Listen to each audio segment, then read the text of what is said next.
está aqui com a gente hoje é o senador do Rio Grande do Norte, senador José Agripino Maia. Bom dia, senador. Bom dia, Diógenes. É um grande prazer estar aqui de novo com você. Bom dia, amigos ouvintes da 96. Suas ordens. A gente falou em Paraú e eu queria começar essa entrevista falando sobre a ajuda do governo federal aos municípios de todo o país, né? Do Rio Grande do Norte também será contemplado. E essa iniciativa do governo federal teve sua ajuda, né, senador Zé Agripino? De bastante tempo, desde o ano passado, pela pressão dos prefeitos, que são a grande vítima do sistema federativo brasileiro, a maior parte dos recursos hoje fica com quem emite a moeda, que é o governo federal. Os estados têm um quinhão mais apropriado e os municípios ficam com as sobras, o fundo de participação e pouco mais ou nada, a cota parte TCM, quem tem royalty tem, quem não tem royalty. E o que é o pior é que os municípios têm a grande parcela das responsabilidades e dos custos. Todo programa federal, seja qual for, vem dinheiro federal, mas só se executa se você tiver a contrapartida municipal. E o município tem que tomar conta da educação, da saúde que lhe compete, dos serviços públicos, da limpeza pública, e são sacrificados. Em função disso tudo e da má distribuição dos recursos pelas unidades federadas, estados e municípios, é que nós pressionamos o governo federal no limite. E o ano passado nós conseguimos, depois de muita pressão, eu mesmo conversei com o presidente Temer umas 3 vezes sobre esse assunto, pessoalmente. Ele tomou um compromisso com os municípios, através da Confederação Nacional dos Municípios, da liberação, no ano passado, de 2 bilhões de reais. Houve uma frustração, porque esse dinheiro que era para ser liberado no ano passado, para ajudar os municípios a pagarem o 13º salário... Isso, não saiu, né? Esse dinheiro não saiu e muitos deixaram de pagar o 13º, porque contavam com essa liberação e a liberação não aconteceu. Nós continuamos a pressionar, e falou-se inicialmente em nome da provisória. A medida provisória não se mostrou eficaz para o remanejamento de recursos do orçamento, porque você tinha que tirar esses 2 bilhões de alguma rubrica aprovada no orçamento e transferir para os municípios. E não se encontrou forma de fazer isso através da provisória. O que aconteceu? Foi votado um PLN no Congresso. Esse PLN, que é um projeto de lei... Já nesse início de ano. Já nesse início de ano. Essa matéria foi aprovada, claro que por unanimidade, no Congresso Nacional, Câmara e Senado juntos. E agora, rapidamente, porque é uma questão de acudir um sufoco. E o que é fato é que esse dinheiro está pronto. E o governo anunciou agora que a liberação dos recursos acontecerá em parcelas de 1 bilhão, 600 milhões e 400 milhões, destinados à segurança, à saúde e à educação, e vai chegar... E os municípios vão substituir as suas despesas naquelas rubricas, liberando recursos próprios para poderem, inclusive, fazer face a pagamento de pessoal ou atualização do pagamento do pessoal. Mas o que é fato é que esse recurso agora vai sair. Senador, entra governo, sai governo, você fala muito em pacto federativo e muita coisa, essa questão da partilha de recursos, principalmente do que vem de Brasília, poderia ser resolvido num ambiente, numa repactuação aí. É que, de uma vez por todas, esse assunto pode avançar? A repactuação dos municípios? O novo pacto federativo. Diógenes, o Brasil hoje se encontra, há muito tempo, não é de agora, mas há muito tempo que a concentração de recursos veio ocorrendo no âmbito do governo federal. Cada vez mais o dinheiro concentra na área federal e cada vez menos na área municipal, ficando os estados aí sempre pressionando. Se você não fizer uma reforma, no caso seria administrativa, esse país não vai ser equilibrado nunca. Por que nos países desenvolvidos você tem ruas bem cuidadas, tem serviço de limpeza pública correta, e em muitos, quando a saúde compete aos municípios, a saúde é bem atendida? É por conta da distribuição correta dos recursos. Então, a distribuição ou a repactuação das finanças no plano federativo é uma das reformas que tem que acontecer no país. É inevitável que isso aconteça. Agora, tem que acontecer na hora em que você reequilibrar as finanças públicas do país. Essas reformas que se fala, que são dolorosas e que mais dia menos dia terão que ser feitas, elas vão colocar as contas públicas do país, receita e despesa, em ordem. A partir daí é que você vai poder fazer, já que a União está com condições de cumprir as suas obrigações, fazer a reforma tributária e a reforma que se chama de Pacto Federativo, a reforma do Pacto Federativo. Agora, primeiro de tudo, você tem que fazer a reorganização das finanças públicas federais, que estão completamente desmanchadas. Desequilibradas. Você vê que este ano ainda você tem um déficit orçamentário por parte da União superior a 100 bilhões de reais. É muito dinheiro. A Previdência é o principal braço nesse sentido, daí a necessidade de você atualizar a receita e a despesa da Previdência, que passa pela luta do combate ao desemprego, porque boa parte da reforma da Previdência está remetida ao fato de você ter déficit, porque tem muito tomador e pouco contribuidor, porque quanto mais desempregado você tem, mais seguro-desemprego você tem e menos contribuinte. Então, é todo um processo que tem que ser combatido ao longo do tempo. Para falar, inclusive, sobre isso, é que está aqui do Estado hoje o ministro Meirelles, que vai Henrique participar Meirelles daqui a pouco de um evento ao qual eu vou comparecer. Motores do desenvolvimento. Conversar sobre esse nó em que o Brasil está posto. Senador, o senhor considerou acertada a decisão do governo de adiar a reforma da Previdência? O governo não tinha número, não tinha votos. Então, para se submeter a uma derrota, vamos falar português claro, o governo recuou. Recuou dizendo que não abandonava a ideia e a colocava para depois da eleição. É o que ele colocou. Retirou a proposta porque não quis aprovar, digamos, mudança na questão da idade mínima. Por exemplo, votar só isso. Aumento da idade mínima. Ou diminuição da idade mínima. Mexer na idade mínima. Como não quis mexer de forma tópica, pontual na reforma, é que ele resolveu retirar. Retirou para não perder. E o senhor acredita que essa matéria volta ainda esse ano, depois da eleição? Depende muito do resultado da eleição. Isso aí é muito difícil você fazer uma avaliação sobre se essa matéria ainda volta ou não volta neste governo. Intervenção federal no Rio de Janeiro, tema da segurança pública em tela aí em todo o país. É uma cortina de fumaça pela perda da reforma da Previdência? Qual é a análise que eu faço? O presidente, para efeito de governabilidade, tinha como pedra de toque a reforma da Previdência. Por razões que o Brasil todo conhece, pela perda de popularidade e pela perda de suporte político-partidário do Congresso, perdeu a condição de submetê-la. Mas ele precisa continuar governando. E ele encontrou, na questão da segurança do Rio de Janeiro, que é emblemática, uma forma de manter-se vivo como governo. Se você me perguntar, foi uma coisa acertada a intervenção federal no Rio de Janeiro para a questão da segurança? O Rio não tinha alternativa. A segurança no Rio está, na verdade, não é só aquilo que as TVs mostram. O Rio, que era uma cidade intranquila, houve momentos em que ela voltou a, de certa forma, se tranquilizar. Ela voltou a ser uma cidade explosiva. Mais do que intranquila, explosiva. Então, se impunha que alguma coisa fosse feita. E ele tomou uma medida drástica. Mas violência tem em todo o país hoje, né? Claro, tem em todo o país, sim. Daí ele criar o Ministério. Porque ele fez a intervenção no Rio de Janeiro, mas na medida em que ele cria o Ministério da Segurança, ele passa para o Brasil, que é aquele ministério, com os recursos que precisarão ser alocados ao ministério, será digamos, uma espécie de porto seguro ou referência para os estados, como o nosso Rio Grande do Norte há pouco tempo passou.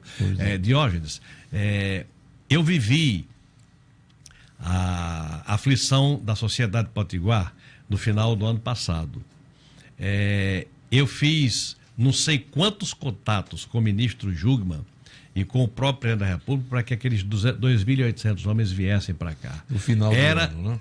Foi uma espécie de intervenção uma intervenção preliminar, porque, na verdade, houve a intervenção. Os homens vieram, o ministro Raul Jungmann se plantou aqui no final do ano. A segurança foi repassada por um general, Isso, né? a segurança. Então, houve sim uma intervenção foi aqui. Foi uma GLO, quer dizer, a Garantia Lei da Ordem, ampliada, como explicou, inclusive, o ministro da Defesa, Raul Jungmann, né? Porque o próximo passo seria intervenção federal. É, né? Claro. E houve um documento de passagem do comando da Força Policial, da Força de Segurança do Estado, para o comando do general. Isso. Na verdade, houve sim. Então, topicamente, objetivamente a sua pergunta, a intervenção maior aconteceu do ponto de vista prático e de direito no Rio de Janeiro.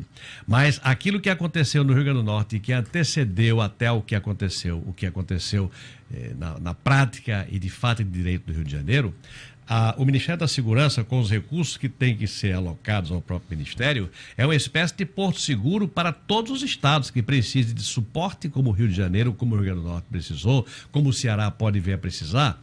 É uma espécie de porto seguro. Então, a criação do Ministério, feita por Temer, é a universalização do compromisso que ele teve com o Rio de Janeiro, teve com o Rio Grande do Norte e passa a ter com o Brasil inteiro. Agora, resta saber a eficácia. Uma coisa é você criar, uma coisa é você atuar topicamente num estado ou no outro, e a outra coisa é você institucionalizar um ministério para atender a grande questão ou a grande reivindicação do Brasil hoje. Deixa eu só dar, antes da sua próxima pergunta, um sentimento de informação. Eu tive acesso a pesquisas que perguntavam qual é o maior problema do Brasil hoje. E eu vi lá uma resposta muito curiosa e muito interessante. Podia ser desemprego, podia ser educação, sim, podia ser saúde.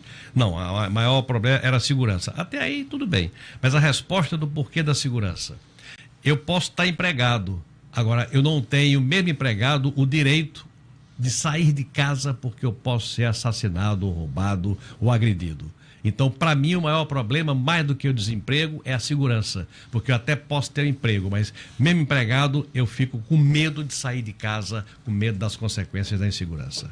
Antes de falar da eleição, senador José Agripino, eu queria que o senhor fizesse uma análise da situação financeira aqui do Estado. O senhor, que não só o senhor, mas todos os membros da bancada federal foram convocados pelo governador Robson no final do ano passado, de forma emergencial, para discutir o que se poderia fazer nesse momento de grave crise financeira. Qual é o diagnóstico que o senhor faz? Aquilo que a gente vai ter que no estado do Rio Grande do Norte, seja qual for o governo, estará sendo feito tardiamente. E por que estará sendo feito tardiamente? Vai ser feito agora muito mais do que podia ter sido feito ou deveria ter sido feito há 3 anos atrás, logo no início do governo Robson. Quando eu fui governador em 91, a situação do Estado era muito ruim. A folha de pagamento estava em atraso e a arrecadação toda não pagava a folha de pagamento. Tudo que você arrecadava não pagava a folha de pagamento. E eu fui obrigado, cortando as carnes, a fazer o equilíbrio fiscal do Estado. Eu tomei medidas duras, só que tomei nos 2 primeiros meses de governo. Eu fui obrigado a fechar secretarias, demitir pessoas, trancar pagamentos. Eu tranquei... Popularidade foi zero, foi embora. Resto do chão. Foi embora. No final do ano, eu era o mais impopular dos governadores do Brasil. Mas no final do ano eu consegui equilibrar o pagamento pessoal. Às custas das medidas que eu tomei, muito duras, eu fechei 7 órgãos da administração pública ou secretarias de uma vez. Eu tive que demitir pessoas cortando na carne, sofrendo. O pagamento pessoal era feito no mês e parto atrasado. Eu passei 12 meses sangrando como governador. Mas, ao final, as contas foram equilibradas. E de quanto foram equilibradas para frente, eu passei novamente a governar. E a credibilidade que eu nunca perdi foi se somando a uma progressiva recuperação da popularidade. O senhor acha e eu que terminei faltou... candidato a senador e me elegendo. Faltou ao governador Robson Faria determinação para fazer, e eu em entrevistas que dei naquela época, fui muito mal compreendido, mal interpretado e até criticado, porque eu recomendei o modelo que eu havia praticado. O governador não fez aquilo que tinha que ser feito. ele continuou a governar o Estado como se o Estado estivesse em voo de cruzeiro, estivesse em céu de brigadeiro. E foi acumulando ao longo do tempo débitos e déficits e tentando repassar a responsabilidade para terceiros e chegou ao ponto que chegou. Faltou Então, apoio da bancada federal, porque muito se discutiu isso no final do nunca. ano passado, até em críticas do próprio governador. Nunca. A responsabilidade de governar é do Poder Executivo. A bancada federal existe para fazer o que ela fez todas as vezes em que o governador precisou. Precisa aí o ministro Meirelles, a bancada toda acompanha ele, para fazer pleitos de aporte de recursos ou liberação de dinheiro para alguma coisa. Precisa ir ao ministro da Defesa para garantir Força Nacional. A bancada sempre foi convocada, sempre foi. Agora, as iniciativas como essas que tardiamente ele mandou para a Assembleia Legislativa agora, são da responsabilidade do governo do Estado, do Poder Executivo. A bancada federal tem limitações, ela pode ir até um certo ponto, mas ela não tem condições de fechar secretarias, de promover o enxugamento da máquina administrativa, de promover mudanças no plano legislativo. Isso tem que ser coisa da iniciativa do Poder Executivo, que o Legislativo estadual pode aprovar ou não, e ao federal compete o apoio político para coisas federais. Tá, mas como líder partidário, por exemplo, do pacote apresentado pelo governador, das 20 medidas, apenas 8 foram aprovadas. Qual foi a orientação do senhor, do ponto de vista da liderança partidária, para o DEM, por exemplo, que é o seu partido? A pergunta que eu remeto é o seguinte: deputados do PSD votaram contra. PSD é o partido do governador. Faltou apoio até do partido do governador. Do partido do governador, por quê? Porque tardiamente é que ele tomou iniciativas. A minha orientação foi de votar, e publicamente eu disse, de votar o pacote. Agora, cada deputado tem a sua consciência. Cada parlamentar de cada partido tem as suas conveniências, os seus compromissos e os seus condicionantes.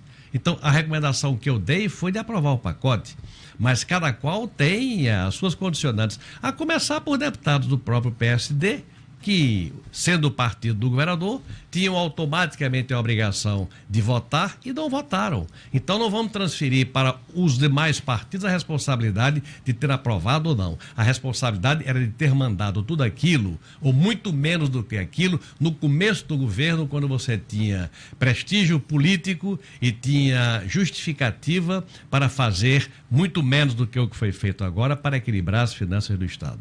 Auxiliares do governador chegaram a apontar que, por causa da eleição, o pacote não foi votado a contento. O senhor faz essa análise também? A eleição pesou nessa rejeição ao pacote do governador Robson? Não tenha dúvida.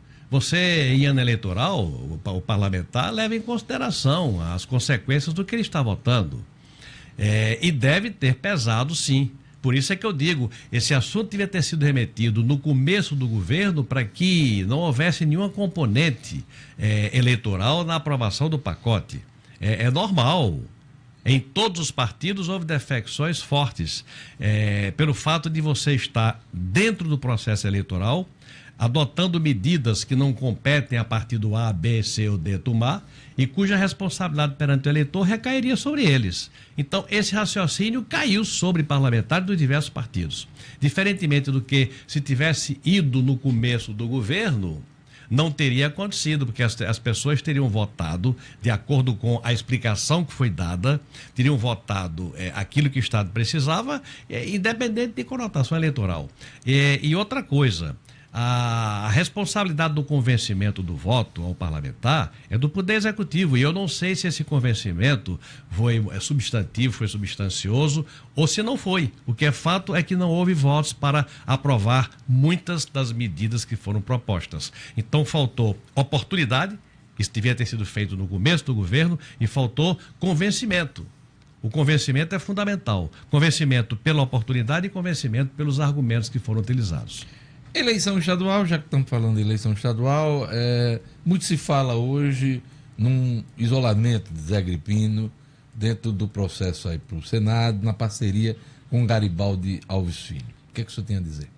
A minha relação com o Garibaldi continua como sempre foi, muito boa, e a minha relação com o candidato Carlos Eduardo, pré-candidato Carlos Eduardo, continua muito boa. São especulações que são feitas a cada momento, no sentido de, é claro que o adversário, não digo analista político, mas o adversário tem interesse no divisionismo.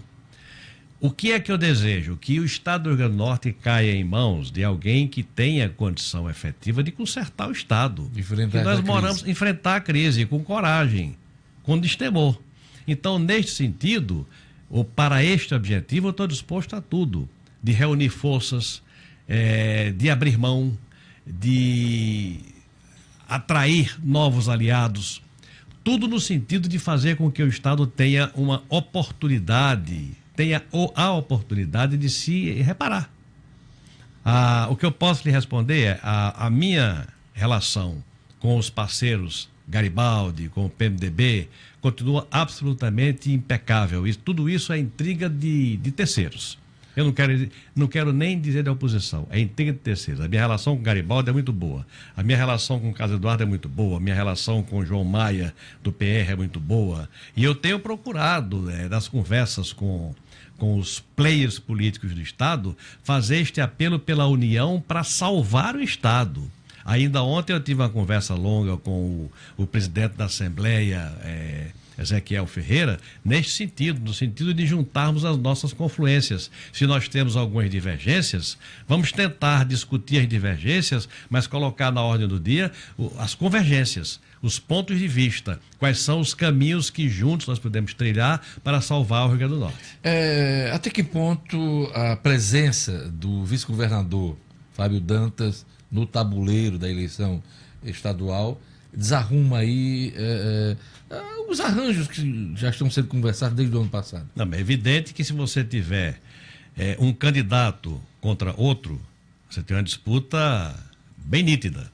Se você cria um player novo, um candidato novo, como, por exemplo, o vice-governador... Que está se colocando agora, Dantas, né? Isso, está se colocando. Pode se manter, pode não se manter. Você traz dúvidas ao quadro como um todo na reta final. Certo. Então, quanto mais confluências você puder estabelecer, melhor. E é isso que eu estou buscando. Qual é o objetivo das forças que estão em torno de Fábio Dantas? Que é um rapaz de boa qualidade, de bom preparo, um bom articulador político, é uma pessoa com quem vale a pena conversar, tanto ele como com Ezequiel. O que é importante? É a gente buscar nas conversas, no diálogo com ambos, os pontos de convergência e tentar polir ou eliminar as divergências pela via do diálogo, do entendimento e da negociação política no bom sentido. A negociação política no bom sentido. A negociação envolve você se sentar na mesa sem planos pré-estabelecidos e pregos batidos e pontas viradas, não há. Você tem sim à disposição de dialogar para somar. Então, a candidatura, porque são ambas pré-candidaturas, tanto de Carlos Eduardo de como todos, depois são todos. As pré-candidaturas têm que ser colocadas como pré-candidaturas e você partir no plano da racionalidade para se fixar em torno das viabilidades eleitorais mais prováveis. Para a partir daí, você, pelo diálogo, pela abertura, pela negociação no melhor sentido, você estabelecer um acordo, um entendimento o mais robusto possível com vistas a que o centro democrático tenha perspectiva real de ganhar e, em ganhando, tenha compromissos bem definidos de consertar o Estado. O senhor me abre a oportunidade de fazer a pergunta. A pré-candidatura de Carlos Eduardo anula a de Fábio Dantas e vice-versa, dentro desse, como o senhor chama, desse centro aqui no Rio Grande do Norte? Não é que anule. Você vai partir para a racionalidade. Se você se dispõe em função de pensamentos programáticos, de ideologia, de pensamentos de como consertar o Estado, se você se alinha e senta na mesa candidatos com essa mesma linha de pensamento, quem é o candidato mais forte? Se você raciocinar nesse prisma e fizer uma avaliação e estabelecer critérios para ver quem é o candidato mais forte, você caminha na direção de identificar o candidato. A chapa majoritária é composta só do candidato a governador? Não, você tem vice, tem senadores, tem suplentes, tem um mundo de outras coisas que podem fazer parte de negociação. Então você pode evoluir para, sentando na mesa e num clima de racionalidade e de perspectiva de vitória real, você chegar a entendimentos políticos. Tá, mas dentro dessa análise dos dois nomes, de pré-candidatura de Carlos Eduardo e pré-candidatura de Fábio Dantas, em qual nome o senhor aposta mais e vê maiores condições? Pesquisa. Não adianta eu dizer fulano de tal é Beltrano. O senhor não tem nenhuma preferência? Não, preferência até tenho. Agora, a minha preferência é pela união. Preferência, é claro que eu tenho, mas a minha preferência é pela união, é pela somação de forças. Aí quem pode definir quem é o candidato mais certo é você fazer, por exemplo, uma pesquisa num dado momento e ver quem é o candidato mais forte e todos concordarem com esse critério de aceitação do nome mais forte e ser o candidato a governador. E se compor o resto da chapa em função dos mesmos critérios. O senhor acredita que Carlos Eduardo Alves renuncia para disputar o governo? Eu acredito. Agora, isso é uma decisão pessoal, mas eu acredito. Ele está firmemente, determinadamente se posicionando no rumo de disputar o governo do Estado. O senhor falou em pesquisa, e aí os ouvintes aqui estão perguntando, como é que o senhor avalia as pesquisas para o Senado hoje? Como é que eu não vou agora, até porque não tenho pesquisas registradas, tenho pesquisas. E a gente, inclusive, o que há é um rigoroso empate em primeiro e segundo lugar entre eu e Garibaldi. Isso tudo a você uma informação e uma afirmação. E em terceiro lugar vem a Zenaide Maia. Então, esse é o dado de que eu disponho, dado que eu jamais revelaria. Agora, não posso dar números, nem darei, porque claro, não são pesquisas. A gente não pode citar pesquisas específicas, porque já tem a regra. Evidente, né? A regra legal, mas estou dando a você a informação de que eu disponho e absolutamente confiável. Agora, pesquisa é um retrato do momento, né? Tanto para governador, como para senador, como ranking de deputados estaduais, federais. E o jogo só está começando. Claro, o jogo está só começando. Tem muita coisa para ser ainda esclarecida e acrescentada. Muitos ouvintes estão pedindo aqui para perguntar, senador, e é importante que a gente coloque o tema. O senhor tem enfrentado aí alguns problemas jurídicos no âmbito do Supremo Tribunal Federal, algumas denúncias, inclusive Arena das Dunas e Lava Jato. O que é que o senhor tem a dizer? Esse cenário lhe preocupa, lhe afeta nesse momento de reivindicar novo mandato, senador? Me preocupa, me incomoda. Me incomoda porque nada pior do que você ser acusado de uma coisa que você não fez. É revoltante isso daí. Eu sou acusado, nesse caso da Arena das Dunas, nada de Lava Jato, não. Nesse caso da Arena das Dunas, de ter recebido dinheiro por gestões que eu poderia ter feito no que diz respeito à liberação de recursos para pagamento de faturas da construção do estádio Arena das Dunas. Num dado momento, o secretário Demétrio me pediu para fazer uma reunião com o conselheiro do Tribunal de Contas do Estado e com o representante do consórcio. Porque a Natal era sede da Copa do Mundo, e as obras do estádio estavam em vias de parar por falta de pagamento feito pelo BNDES. E essa reunião eu fiz, solicitado pelo secretário de Estado, com a presença de um conselheiro do Tribunal de Contas do Estado e de um representante do consórcio, solicitando ao conselheiro do Tribunal de Contas do Estado que ouvisse as partes. Foi o que eu pedi, que ouvisse. Ele ouviu, e a resposta que ele deu à minha preocupação de não interrupção do fluxo de pagamentos, que iria paralisar a obra do estádio, iria impedir de Natal ser sede da Copa do Mundo, o meu objetivo era esse, impedir que o estádio ficasse pronto, trabalhar para que o estádio ficasse, pelo contrário, pronto, e não impedir que pagamentos fossem feitos, o que impediria do estádio ficar pronto e a Copa não acontecer em Natal. Então, todo o meu trabalho e a minha obrigação era essa. Então, eu fiz a reunião, pedi às partes que falassem, as partes falaram, e o Tribunal de Contas do Estado, em seguida, deu resposta a qual eu já não mais compareci. Compareceram os interessados diretos, que eram o secretário de Estado e o representante do consórcio. E o Tribunal de Contas do Estado não mudou de opinião. A reunião que eu fiz e deixei que eles falassem, ensejou uma resposta que foi dada num segundo momento, resposta a qual eu não compareci para ouvir, e a resposta foi negativa. Quem mandou que os pagamentos continuassem a ser feitos foi o Tribunal de Contas da União, onde eu nunca estive, e o BNDES, imagine só, eu, líder de oposição, ter força para que o BNDES pagasse o que eu estava pedindo. E o BNDES foi quem definiu. Então, isto tudo faz parte de um... Eu não quero aqui me precipitar e dizer que é uma armação política ou é uma iniciativa, completa injustiça, completa. No acórdão que foi publicado agora, inclusive, do ministro relator do processo, ele faz elogios a mim e diz, num dado momento, que espera que eu consiga provar minha inocência, o que conseguirei. O que eu quero, o que eu mais desejo, é que os representantes da OAS falem, que nunca falaram no processo, permanecer em silêncio, falem, porque na hora em que falarem, a minha inocência ficará absolutamente comprovada, porque dirão, se deram dinheiro a José Agripino é que não foi. A José Agripino é que não foi, e isso eu estou lhe assegurando.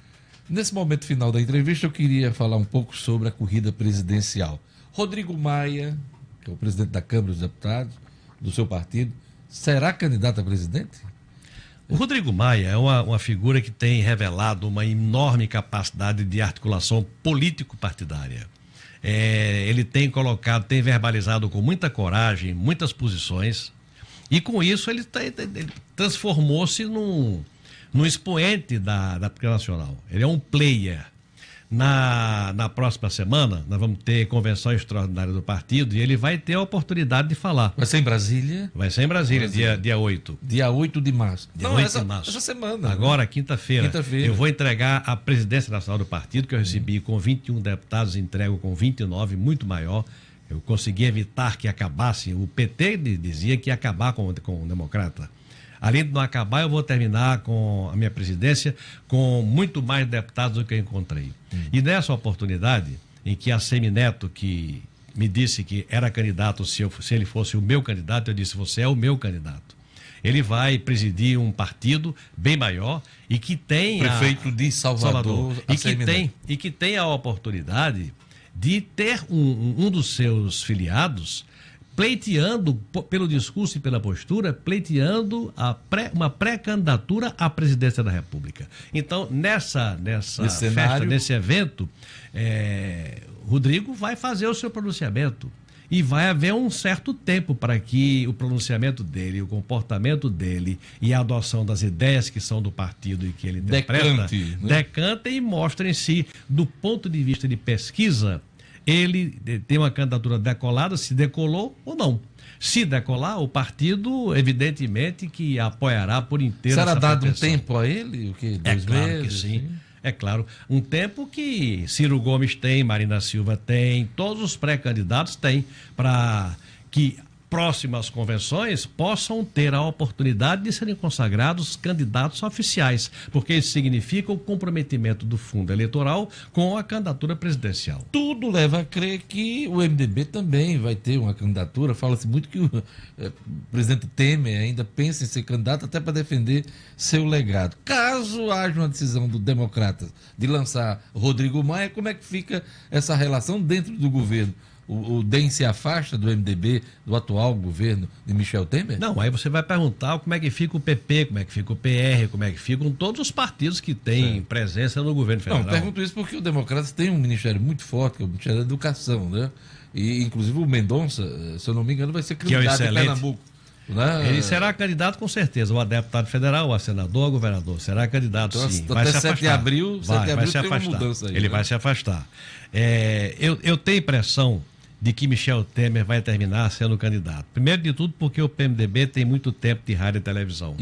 E é a oportunidade que Michel Temer tem de, pelo tempo de rádio e televisão que o PMDB dispõe, dele fazer a defesa de suas ações de governo. Isso é o desejo dele, né? É claro. E é legítimo, para que ele possa, inclusive com essa oportunidade, legitimar muito do que ele fez e tornar público e explicado muito do que ele pretendia fazer ou do que ele conseguiu fazer. Se ele vai lograr êxito e crescer nas pesquisas, isso é outra conversa.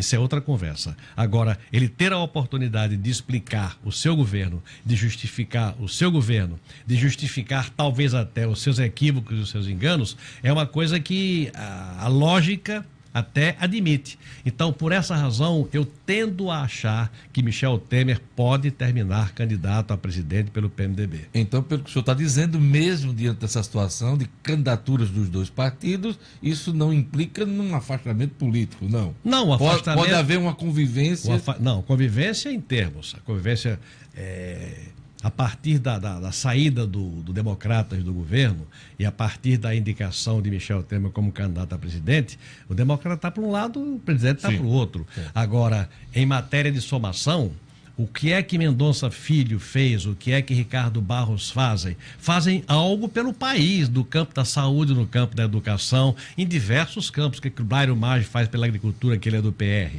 São coisas que se somam para o interesse do país. Na hora da definição política, cada qual toma o seu rumo. E cada qual assume as suas responsabilidades e a cada um é atribuída a cota dos acertos e dos equívocos, mas não se colocar sob a responsabilidade do ministro do partido A, ministro B ou C, os erros ou as culpas que são imputadas ao presidente da República, inclusive no campo do que não é administrativo, e sim político ou de comportamento ético. O centro tem vários nomes aí, a gente citou Rodrigo Maia, o próprio presidente Michel Temer, o MDB pode apresentar outro nome, Henrique Meirelles aí, que está no PSD, pode ir para o MDB, e os jornais desse final de semana, o Estadão, trouxe a informação, ou pelo menos a especulação, em torno de uma chapa aí entre Alckmin e Henrique Meirelles, né? Alckmin, Geraldo Alckmin, que é governador de São Paulo, como candidato a presidente do PSDB, e Henrique Meirelles como nome do MDB. É balão de ensaio? Nossa, eu acho que é balão de ensaio. Eu acho que a minha convicção é que é balão de ensaio. O Meirelles tem dito, já repetiu algumas vezes, pode até ser que mude, mas já disse algumas vezes que candidato a vice não será de jeito nenhum. O Henrique Meirelles seria, na minha opinião, ele que é um brasileiro de muito boa qualidade, ele seria um grande candidato a presidente se a economia do país estivesse crescendo não a um. Muito bom que cresça a um, porque saiu da era PT, em que o crescimento era negativo, era sempre -2, coisa horrorosa, coisa vergonhosa. Ter a oportunidade que eles tiveram, com pré-sal, com tudo, com a bonança da economia, e terminarem pelos erros que eles cometeram, levando a economia do país para o fundo do poço, com a indústria se esfacelando, com o consumo das famílias se dissolvendo, isso foi um absurdo. Ninguém pode esconder que a ação de Michel Temer levou o Brasil a sair do patamar do crescimento negativo para o crescimento positivo. Agora, poderia ter sido muito melhor se o processo de reforma tivesse se completado. Se o Brasil estivesse crescendo hoje a 3%, 4%, a Índia cresceu 7%. Veja que inveja, 7%, a Índia que tem a economia do tamanho da economia do Brasil, assemelhada. Se o Brasil estivesse crescendo a 3%, a Meirelles seria um grande candidato a presidente, como o Fernando Henrique foi do tempo do Plano Real. Porque as pessoas entendiam que valia a pena apostar no que estava dando certo.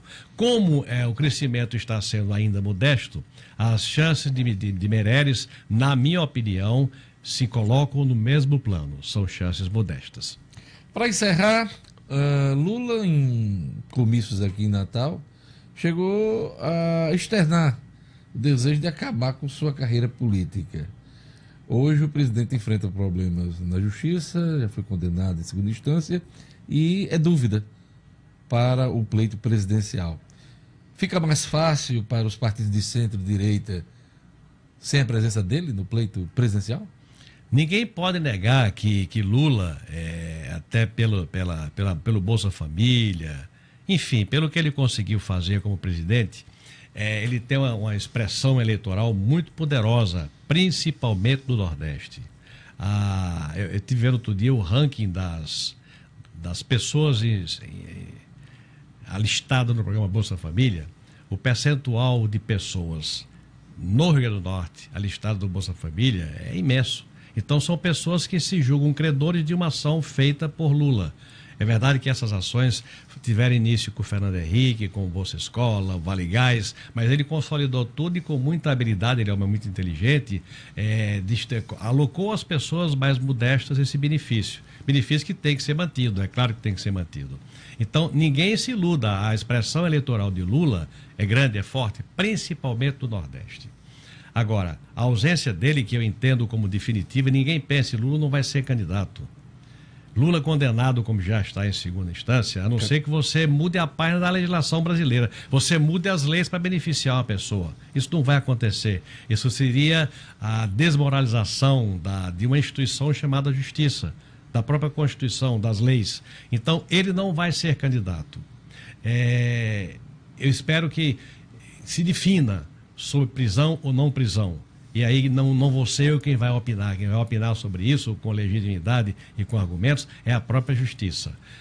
A ausência da candidatura, isso é fato certo. A ausência de Lula das ruas é que eu não sei ainda. Facilita para a centro-direita a ausência dele? Para o centro? É claro que sim. Na hora que você deixa de ter, ou tem o principal player da esquerda condenado, não sei se preso ou não, mas afastado da campanha eleitoral, é evidente que você tira do campo da esquerda o seu principal apoiador. Isso é evidente, isso é claríssimo. Há uma outra coisa, Diógenes. Muita gente poderia dizer, eu vou votar na candidata de esquerda ao governo do Rio Grande do Norte porque Lula vai ser eleito presidente, Lula vai ser eleito presidente e vai ser muito bom para o estado do Rio Grande do Norte essa parceria Lula presidente e fulana de tal governadora. Esse fato não vai existir. Lula não vai ser candidato e não vai ser presidente. O PT não tem a menor condição de ganhar a eleição de presidente da República. Então, essa parceria, esse link aí de um ajudando o outro, não vai existir. Isso esvazia, Fátima, na sua opinião? Na minha opinião, claro que sim. Não é que esvazia, o raciocínio das pessoas vai ver. O caminho não é por aqui. O caminho para que o estado do Rio Grande do Norte se recupere e volte a viver não é por aqui. Pelo contrário, eles destruíram o país. Agora não tem a menor chance de voltar ao comando central da República. Essa parceria não vai mais ser possível. A parceria possível é a outra. Então as pessoas vão começar a raciocinar sobre outras parcerias capazes de, com um governador determinado a reequilibrar as situações do Estado, ter o apoio federal e a compreensão federal para que, com o apoio que possa vir de Brasília, esse processo ser acelerado. E isso não se colocará no plano do PT. O PT, com a condenação de Lula, é quase impossível ter um candidato com chances reais de ganhar a eleição para presidente da República. Eu queria agradecer a presença do senador José Agripino Maia, do Democratas, aqui, desta manhã de segunda-feira, no Jornal 96. Nós tratamos de vários assuntos nessa longa entrevista. A gente sempre aproveita figuras do porte do senador aqui, dá o maior tempo possível para que a gente possa passar pelos principais temas em discussão na política, na economia do Rio Grande do Norte, e ele não se furtou a responder nenhuma das questões que foram apresentadas aqui por nós, né? Então, obrigado, senador, por sua presença. Obrigado aqui a no você, Diógenes. É sempre um prazer. Às vezes eu demoro a vir aqui, mas não é por culpa minha, não. Sempre que convidado, é um grande prazer, até porque participar do programa com você, que é um entrevistador competente e vai aos pontos com propriedade, é sempre um prazer. E sendo bom para mim, é bom para os seus ouvintes, porque eu tenho a oportunidade de manifestar as minhas opiniões e fazer as minhas considerações, para que a opinião pública, ouvindo, faça a sua conclusão. É isso aí. Obrigado a todos. Quem quiser rever essa entrevista, é só acessar o portal No Minuto, tem lá a janela com todo o programa na íntegra. E é isso aí. Eu volto amanhã com o Jornal 96. Tchau!